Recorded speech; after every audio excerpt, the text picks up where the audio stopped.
Hello lovely people, ఎలా ఉన్నారు అందరూ? నేను మీ విజయ్. నేను మీకు వంకాయ కూర డిఫరెంట్గా ఒక పొడి చేసి దాంతో చేయడం ఎలా చూపిస్తానండి. ఈ పొడి మనం ఒకసారి చేసి పెట్టుకున్నామంటే మనకి చాలా కూరల్లో యూస్ చేసుకోవచ్చు. ముఖ్యంగా అరటికాయ, వంకాయ, తర్వాత బెండకాయ ఇలాంటి కూరగాయలు మనం కూర చేసుకునేటప్పుడు ఈ పొడి చల్లి చేసుకుంటే చాలా చాలా టేస్టీగా ఉంటుంది. మనం ఇది ఒక్కసారి చేసి పెట్టుకున్నాం అనుకోండి, ఒక 3 నెలలు దాకా నిలవ ఉంటుంది. మనం అప్పుడప్పుడు యూజ్ చేసుకోవడానికి, పొద్దున్నే హడావిడిగా లంచ్ బాక్స్ కట్టడానికి కూడా చాలా చాలా ఈజీగా ఉంటుంది. ఈ పొడి వేసి వంకాయ కూర ఎలా చేయాలో ఇవాళ నేను మీకు చూపిస్తాను. దీనికోసం అయితే కడాయి వేడి చేసుకొని 1 స్పూన్ నూనె వేసుకోండి. నూనె వేసుకున్న తర్వాత దీంట్లో 2 చెంచాల దాకా శనగపప్పు వేసుకోండి. తర్వాత ఒక అర చెంచా దాకా జీలకర్ర వేసుకోండి. అంటే మనం దీంట్లో వేసే ఇవన్నీ మనకి ఒక 4 మంది ఉండే ఫ్యామిలీకి ఒక 2 నెలలు వచ్చే వరకు పొడి సరిపోతుంది. ఇప్పుడు మనం దీంట్లో ఒక 1/4 చెంచా దాకా మెంతులు తీసుకుందాము. 1.5 చెంచా దాకా ధనియాలు తీసుకున్నాము. ధనియాలు మనం ఇప్పుడు దీంట్లో పొడైనా వేసుకోవచ్చు. కావాలంటే మిక్సీ పట్టేటప్పుడు మీరు 1.5 చెంచా ధనియాల పొడైనా యూస్ చేసుకోవచ్చు.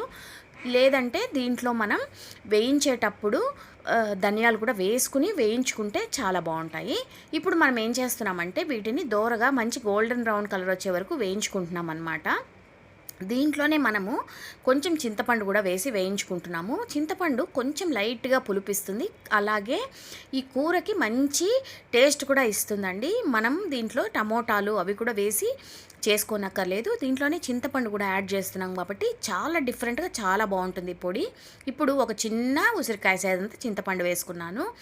మనం వేసుకున్న పప్పులన్నీ బాగా దోరగా వేగిపోయాయి. ఇప్పుడు మనం దీంట్లో 10 నుంచి 15 దాకా ఎండుమిరపకాయలు వేసుకుంటున్నాము.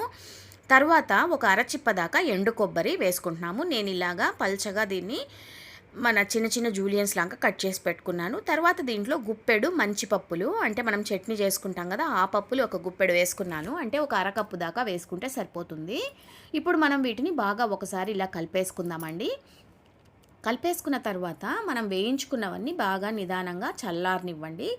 చల్లారాక దీంట్లో మనం నువ్వులు కూడా యాడ్ చేస్తామన్నమాట.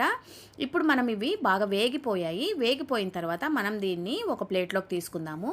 ఇవి వేడిగా ఉండంగానే ఈ ప్లేట్లోకి మనం తీసుకున్న తర్వాత ఒక చెంచా నువ్వులు కూడా వేసుకుని ఆ వేడిలోనే ఈ నువ్వులు వేగితే సరిపోతుంది. మనం నువ్వులు దీంట్లో వేసి వేయించనక్కర్లేదు. ఇప్పుడు మనం వీటిని ఒక ప్లేట్లోకి ఇలా తీసేసుకుందాము. కడాయి వేడి చేసుకుని దీంట్లో ఒక 4 చెంచాల దాకా నూనె వేసుకున్నాను. నేను ఈ వేయించి పెట్టుకున్న పొడి, వేయించి పెట్టుకున్న మసాలా ఉంది కదండి, దీంట్లో నేను చెప్పినట్టుగా ఒక చెంచా నువ్వులు వేశాను. ఇవి వేడిగా ఉన్నాయి. ఇప్పుడు మనకి వేసినవి దీంట్లో మనం ఇలా మిక్స్ చేసేసుకుని పక్కన పెట్టేసుకుందాము. ఇప్పుడు మనకి కడాయిలో నూనె వేడైపోయింది.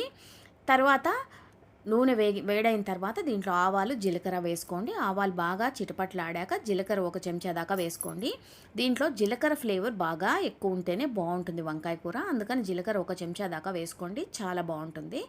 ఇప్పుడు మనకి జీలకర్ర కూడా బాగా వేగిపోయాక మనం ఏం చేసామంటే వంకాయలు పొడుగుగా సన్నగా తరిగి పెట్టుకున్నాను. అలాగే ఒక 3 నుంచి 4 పెద్ద వంకాయలు తీసుకున్నాను. ఒక 2 ఉల్లిపాయలు కూడా సన్నగా తరిగి పెట్టుకున్నానండి. చూడండి, ఇలా ఒకే సైజులో అన్నీ మనం వంకాయలు తరిగి పెట్టుకోవాలి. మీరు ఏ వంకాయలైనా వాడుకోవచ్చు. నేనైతే ఇవాళ నాకు గ్రీన్ వంకాయలు దొరికాయి, దాంతో చేశాను. ఇప్పుడు మనం దీంట్లో ఒక 2 ఉల్లిపాయలు కూడా ఇలా పొడుగుగా కట్ చేసి పెట్టుకున్నాను. అవి కూడా దీంట్లో వేసేసుకుందాము. తర్వాత దీంట్లో మనం చిటికెడు పసుపు వేసిన తర్వాత రుచికి సరిపడా ఉప్పు. మనం పొడిలో ఉప్పు వేయట్లేదండి. మనం ఎప్పుడైనా సరే కూరగాయ ముక్కలు ఉడికించేటప్పుడు ఉప్పు వేసుకుంటే తొందరగా మగ్గిపోతాయి కాబట్టి నేను పొడిలో ఉప్పు వేయలేదు. కాబట్టి నేను ఇప్పుడు మనకి వంకాయలు, ఉల్లిపాయలకు సరిపడా ఉప్పు వేసుకుని దీన్ని కలిపేసుకోండి. నిదానంగా కలుపుకుని దీన్ని మీడియం ఫ్లేమ్లో పెట్టుకుని మధ్యలో కలుపుతూ ఈ వంకాయ ముక్కలు, ఉల్లిపాయ ముక్కలు బాగా ఉడికేదాకా మనం వీటిని వేయించుకోవాలి. మూత పెట్టేసి అలా వదిలేయండి. ఒక 5 నుంచి 7 నిమిషాల్లోపు అయితే ఇది బాగా ఉడికిపోతాయి. ఈలోగా మనం ఏం చేస్తామంటే పొడి కొట్టేసుకుందాము. దీని మీద మూత పెట్టేసి వదిలేద్దాము. మనం ముందుగా వేయించి పెట్టుకున్నవి కూడా ఈ మాటికి బాగా చల్లారిపోయి ఉంటాయి. దీన్ని మనం మిక్సీలో వేసుకుని మరీ మెత్తగా వేసుకోకండి, ఇలా కొంచెం బరకగా వేసుకోండి.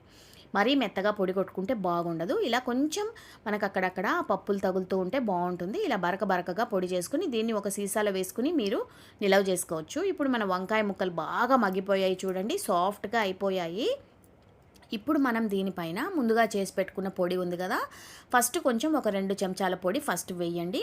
వేసిన తర్వాత దీన్ని బాగా ఒకసారి కలపండి. కలిపిన తర్వాత మళ్ళీ మనం ఒక 2 చెంచాల పొడి తర్వాత మళ్ళీ వేద్దాము. ఒకేసారి వేసేస్తే మనకు అక్కడక్కడ ఉండలు కట్టేసే ఛాన్స్ ఉంది. కాబట్టి ఫస్ట్ మనం ఒకసారి ఈ 2 చెంచాల పొడి వేసి కలిపేసిన తర్వాత మళ్ళీ మనం ఇంకొకసారి ఇంకో 2 చెంచాల పొడి కూడా వేసి కలుపుకుందాము.